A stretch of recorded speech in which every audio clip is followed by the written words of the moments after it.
各位都有吃过汉堡，甚至可能每一天都吃。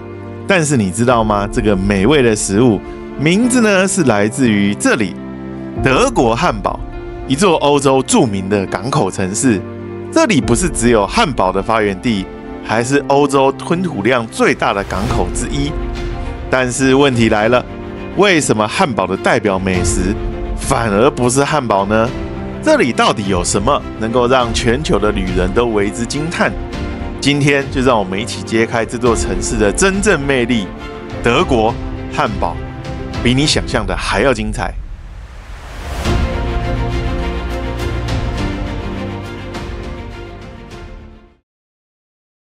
在正片开始前，先给我一点点时间来介绍一下汉堡这座城市。虽然它已经建成超过1000年，也理应当有漂亮的老城区才对。但是很不幸的，在二战时，汉堡是德国的主要潜艇生产中心，因此受到了毁灭性的轰炸。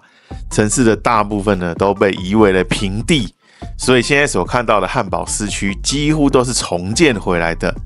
那我用我在这边买的小礼物磁铁来做一个简单的介绍。通常这种小礼物磁铁上面的图案，就是作为游客来到这座城市必访的地标景点。首先是最右边的汉堡港，汉堡港当年全毁，所以现在的汉堡港就是重新建造的。接着是易北爱乐厅，这个是现代的新建筑，也是易北河畔最显眼的建筑。然后是汉堡市政厅，市政厅当时很幸运，受损很轻，然后在战后呢修复的也还不错。然后整个最左边的呢是圣尼古拉教堂，教堂整个被炸毁，非常可惜，只剩下钟楼和部分的墙体。战后呢也没有重建，现在成为了战争纪念地。还有一个不在磁铁上，但是名为圣保利防空碉堡的建筑呢，是一个超级大的碉堡，在二战后并没有拆除，目前是改建为展演中心。希望今天的介绍呢，能够对大家来汉堡游玩能够有所帮助。那接下来就从大家来到汉堡一定会到访的汉堡港开始吧。汉堡呢是著名的港口城市，那我们来到汉堡呢，当然要去它的港口边看看。大家可以搭乘汉堡捷运线，无论是搭 S 线或者搭 U 线啊，就是后面这个 S 线或 U 线都可以。来到这一站呢，就来到它的港口边啦。只要来到它的港口边呢，有几个重点，一个是它的港口市集，有非常多可爱的小店，大家都可以去逛逛。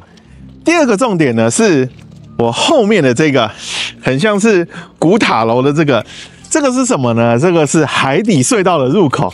可以透过这个海底隧道走到河的另外一边去，然后这个是免费的，等一下我们也去走走看。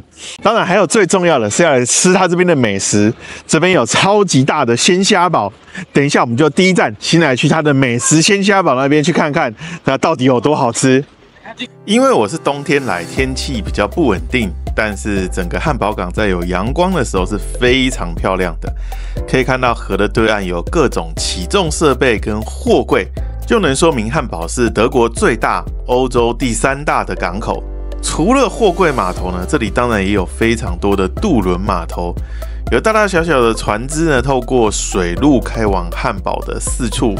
我们可以悠闲的在码头漫步，同时看看一旁的各种餐厅、商店或是纪念品店。最后来到了第10码头的 Brook 10餐厅，这里是众多网红推荐的鲜虾堡的餐厅。我是在下午1点半左右来的，门口呢还是排了长长的吃饭队伍。好的，我们来到了汉堡吃汉堡，然后呢，很多人都推荐这个鲜虾堡，然后这虾堡呢是超级多虾所组合而成的这个虾堡，然后原先查呢，其实网络上查它的价格大概从12块到15块都有。我也是看别人推荐的这间店啊，这间店是在10号码头的这间店，它的价格是15块。那除了这个鲜虾堡之外呢，我还点了另外一个，就是普通的汉堡。我相信这就是当地汉堡人，因为这边是靠海靠港，所以他们有很多的鱼。好，除了这种这个是熟的哦，他们也有生的鱼的生鱼汉堡，非常多。那我就来试试看这个鲜虾堡跟一般的鱼汉堡，在汉堡吃汉堡的感觉是如何。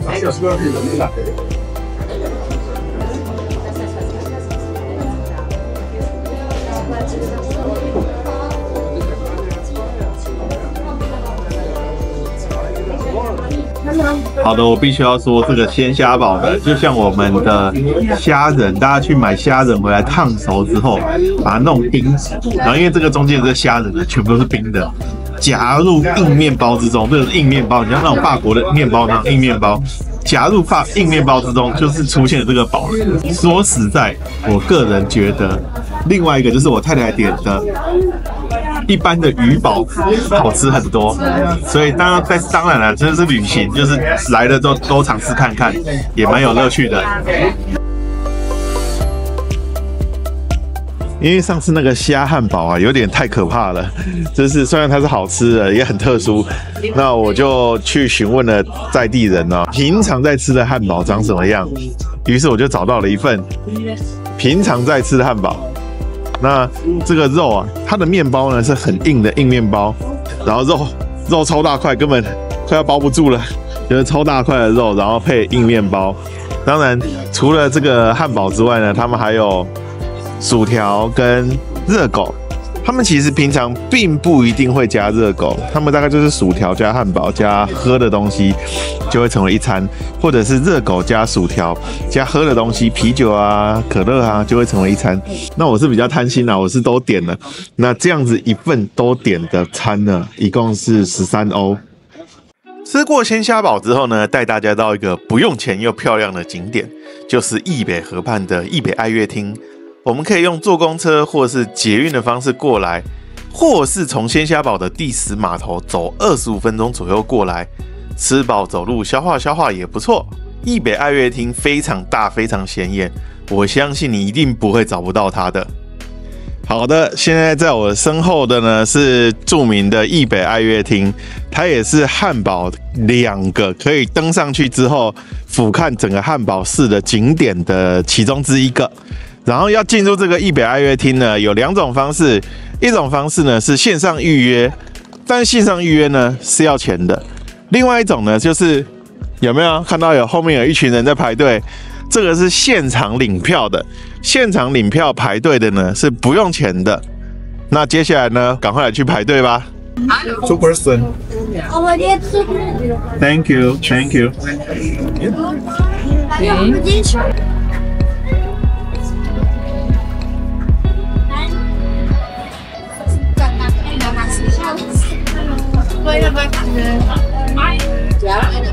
顺利进来之后呢，因为我们要俯瞰汉堡市区嘛，所以就得先搭长长的电梯一路往上。这个画面也蛮漂亮的啦，简约的设计感。那上到楼上之后呢，走出去外面的阳台就能够看到360度漂亮的汉堡景色啦。我们可以从东侧看到传统意义上汉堡的旧城区，包括等等要介绍的很高的圣尼古拉教堂，以及汉堡市政厅，展现这座城市的传统风貌。也可以从西侧远望易北河上的船只跟工业区，从南侧看到壮观的汉堡港。我们刚刚就是从那边走过来的。易北爱乐厅这个点呢，以前都是自由行游客的秘密景点，旅行社呢比较少安排这边，但是应该是因为这个点真的太赞了，最近一些旅行社的团呢也开始安排易北爱乐厅这边，反正排队拿票不用钱，秘密景点大家千万别错过。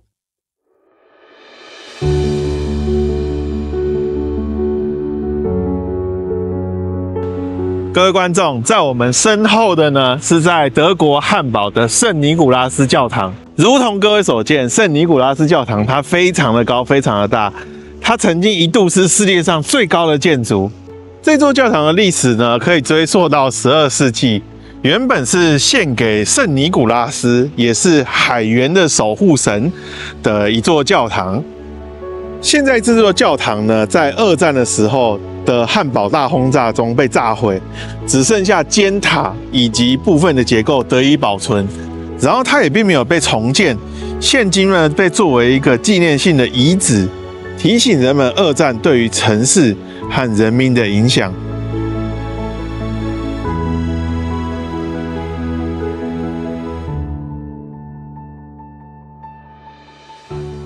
作为汉堡曾经最高的建筑呢，虽然它被炸毁，但是它那个塔楼还在。然后它现在呢，它有修建的电梯，我们一张票6元就可以搭乘电梯上到那个塔楼顶端，去看整个美丽的汉堡景色。那接下来我们就上去看看吧。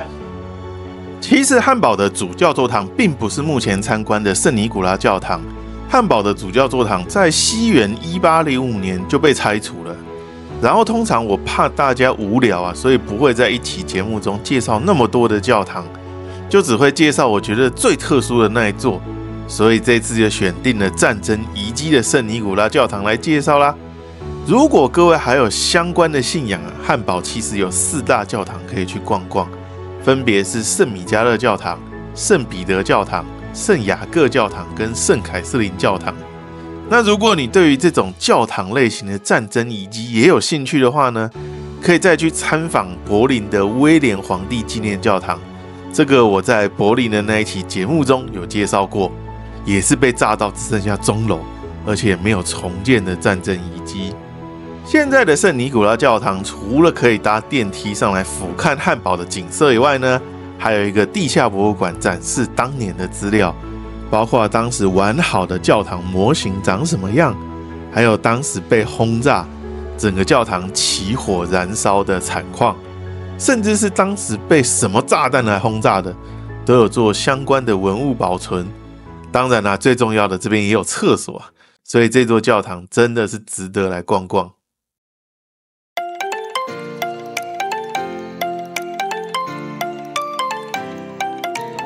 各位观众，现在在我身后的这个美丽建筑呢，就是著名的汉堡市政厅。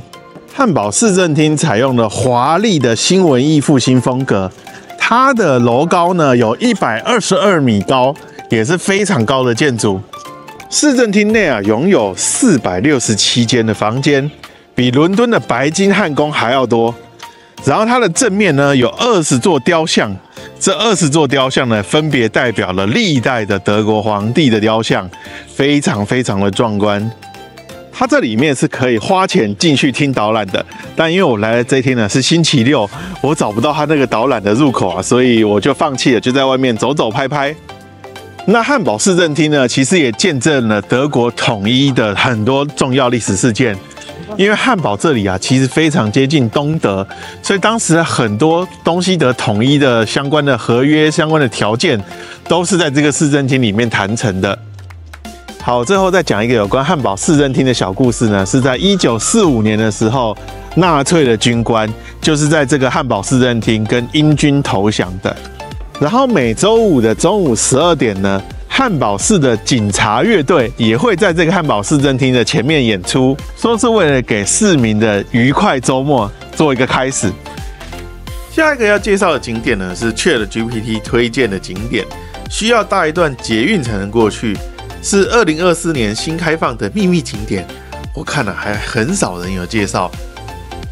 各位观众，我接下来要介绍的呢，也是一个非常特殊的汉堡景点，它叫做圣保利防空碉堡。然后它如同各位所见，它在我身后，它非常的高，非常的大。它是在当年打2战的时候呢，在这边所建设的防空碉堡。当然，在2战过后呢，它就没有那个战争的用途了嘛，它就逐渐的被改造改良。它曾经作为仓库，然后也作为音乐的展演厅，也作为很多的什么文化空间。但是经过了不断的改造之后呢，到了2024年，它重新开放。它的顶端呢，成为一个非常大的空中花园，有7600平方公尺那么大，上面种了2万棵树。同时呢，我们也可以爬上它的上面，去俯瞰整个汉堡的市区。好的，接下来让我们努力的爬楼梯上去看看上面有什么吧。